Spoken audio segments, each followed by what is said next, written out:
Hey VC, this is Harvey of Spinning the Black Circle and welcome to Friday Night Vinyl. We have two topics tonight. The first is a contentious topic. I want to talk about record cleaning in all its forms, and a shocking revelation I've come to that will no doubt be controversial with some in the VC. And then I'm also going to do a quick whack-a-mole. So very much in stealing Mazzy's idea, because I like it, and I look forward to the note from his lawyer if my channel becomes popular enough for him to see, warning me to cease and desist. So anyway, let's start with record cleaning, and let's just wind back a bit, because for the slightly more mature VC members who perhaps started collecting in the 60s, 70s, 80s, I started collecting records in any serious way in the mid to late 1980s. We didn't bother, did we, really? You might have used a dry cleaner on the odd record if it was particularly dusty. For those who owned it, you probably use your finger on your stylus, on your styli.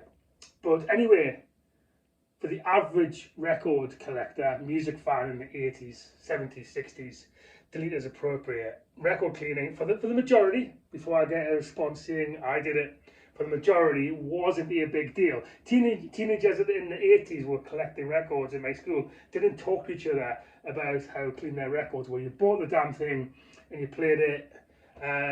You might blow the record, actually. Whoa, can you imagine doing that now, VC members?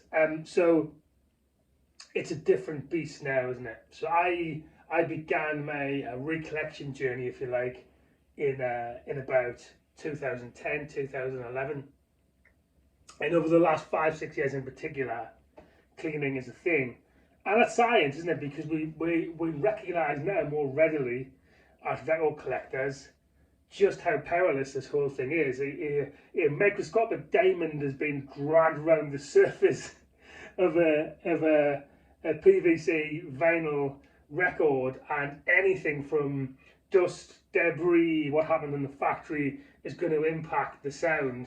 So we realise that now more readily than we did, I guess, for those more mature VC members, as I say, more readily than we did in the past. So that leads us down a few dark alleyways, a few rabbit holes, doesn't it?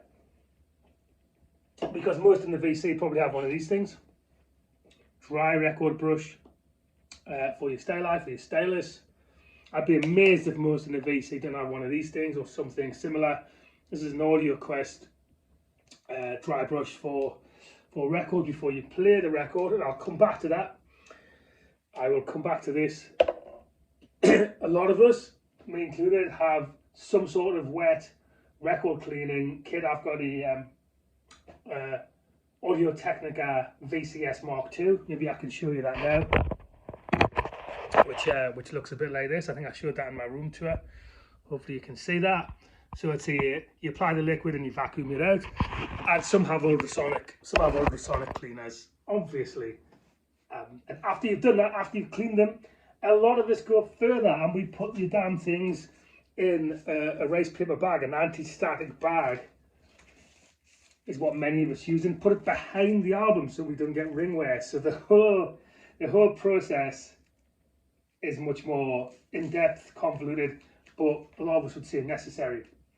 And we might even go further, because once we put it in here and we get it out and we put it on the turntable and we use the dry brush, we might then get one of these damn things out, something like a Zerostat 3 Multi, which actually removes the static charge from the air by squeezing and releasing before you put the record on the turntable and play it. So the chronological process, if you wind back, tends to start with buy LP. This is great, by the way, Rose Gold by Ashley Monroe. Wet clean, okay?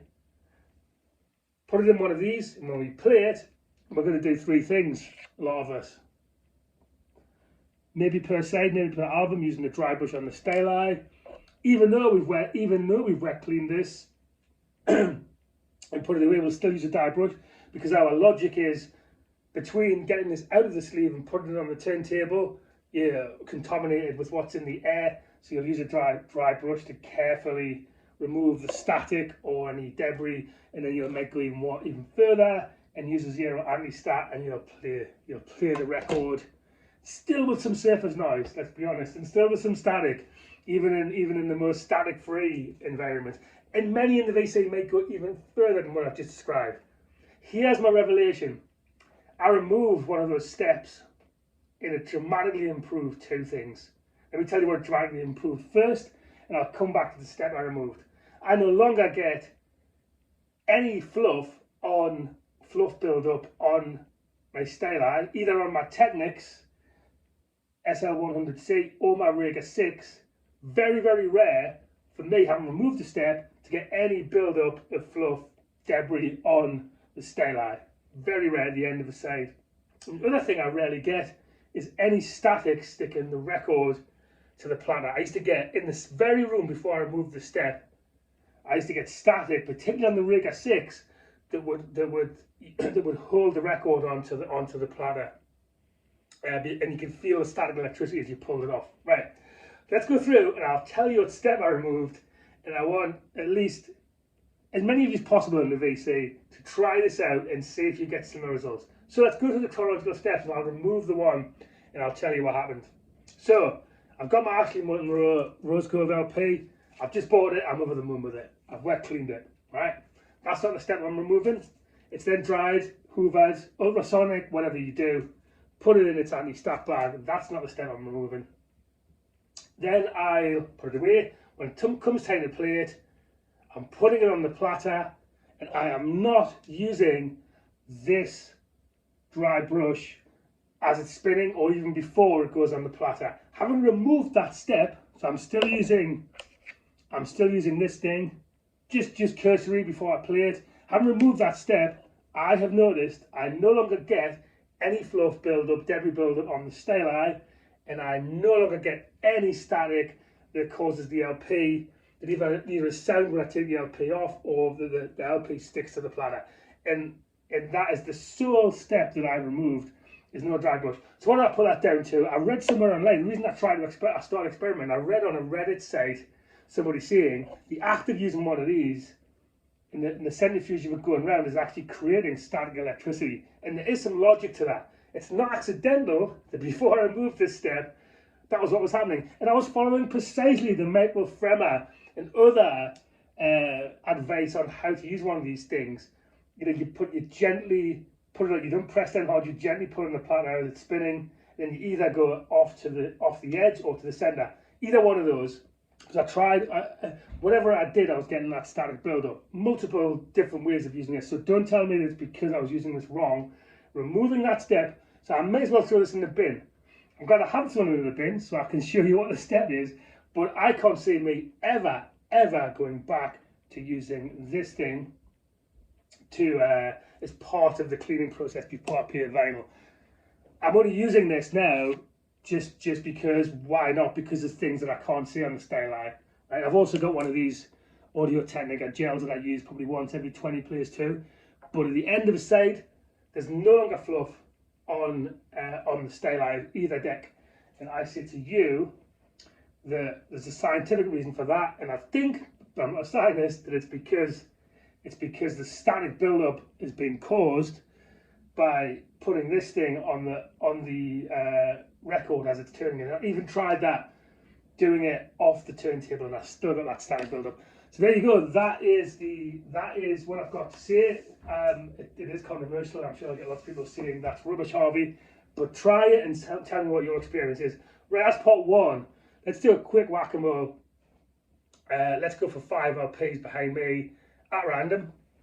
And let's see if I really know my record collection or if I'm a charlatan. So let's start with the A to Z rock section and just pick something out. Let's have a look and see what it is later. If we go over to let's have one soul and one jazz album from the collections over here. So I'm not looking. I think this is soul I'm in now. And down here, I guess down here is jazz. I wouldn't pick the same albums out as I did last time, because that would be very embarrassing. I think I've got one soul, one jazz. Let's pick a couple more rock albums from the collection behind. Let's go down here. I'm not looking at what I'm picking out. I hate putting these back afterwards. I don't know about you. I've picked 2 albums out, but so they're possibly going to be the same artist. Let's pick another one in that case. So we've got 6, got a bonus 1. So let's have a look then. What are the random whack-a-mole LPs that I've taken out? The first one actually is a relatively rare Prince album on relatively rare on vinyl, and that's the Squiggle LP from 1992, double album. I don't think this has been reissued by the Prince estate yet. It's a fantastic LP. Well, is it? But a fantastic LP. I'd say it's not in the top echelon of Prince LPs, but in terms of invention, the musical searching he's doing on this, and I mean it's got some amazing songs on it, like The Morning Papers, 7, My Name is Prince, You Sexy MF. So he's got a bit weird. It's just before he turned. This is still Prince in the New Power generation, but the Squiggle was definitely there at this point. So yeah, really good to have on vinyl, because that's, you don't see that often, and it hasn't yet been reissued by the Prince estate. It can't be long because it was a reasonably big Prince LP. So given the re-release Diamonds and Pearls, it's probably coming soon. But anyway, Paisley Park 1992. You're probably getting towards 3 figures for this, I think, at the minute, until it's re-released. That Prince estate, there must be more in the vaults than they're currently releasing. It seems to go down this reissue, B-sides, things that we've heard before. So I don't know if there's something coming later, or if the vault just wasn't as rich as we all thought it was. Maybe it's unreleasable. Maybe there are lots of 40-50 minute jams on there, because I've heard some bootleg tapes that just wouldn't lend themselves to being released on vinyl, or unfinished tracks. But it's a bit disappointing, I think. Maybe there's more to come. Now this next one is really interesting. It's kind of part of the neo soul movement. I think she's a European artist, Marta Wren and the Groove Velvets. Stop, Look, Listen. 6 Inch Penis has probably heard of this. If he hasn't, he should get a hold of it. It's just really good neo soul. If you like Black Pumas and you like Sharon Jones and the Dark Kings, it's that sort of thing. Retro neo soul. I'm not sure if that's the right. It's neo soul, but it's got that retro style to it. I'm missing the correct phrase for what this genre is called, but it's a really good LP. You can see that kind of retro look to it. It looks like a soul LP, but that's Marta Wren, the lead vocalist, and the band backing her, or the Groove Velvets, and this is Stop, Look, Listen. A couple of LPs I think she's released. This is really good retro. So Sharon Jones and the Dark Kings is the closest I can think of in terms of what that sounds like. This next LP is excellent, actually. Great pick out. It's kind of, I see it's more jazz than soul. It's George Benson and Earl Clough. So 2 guitarists. 1980s jazz LP, and it's called Collaboration. I think the collaboration was the only collaboration that they did together. I think Earl Clough is still alive. Clearly George Benson is. The only thing about this that's great is it's got a very, very, very slick 1980s production. They're that kind of smoothed over, synth heavy drum machine sound, but the guitar playing, it's essentially an instrumental LP. Guitar playing between the 2 of them and their jazz styles is fantastic. So it's a great LP. Just it's a pity that the production wasn't a bit more natural than it sounds. And I did indeed pluck 2 albums accidentally by the same artist. But what a great artist. A happy accident, because what we have here is 2 of the best Scott Walker solo LPs. Scott Walker, and Scott 2. Really great. It's odd with Scott Walker. This is, I mean, it's crooner music, but it's got this really, really odd artistic underlay to it, particularly lyrically.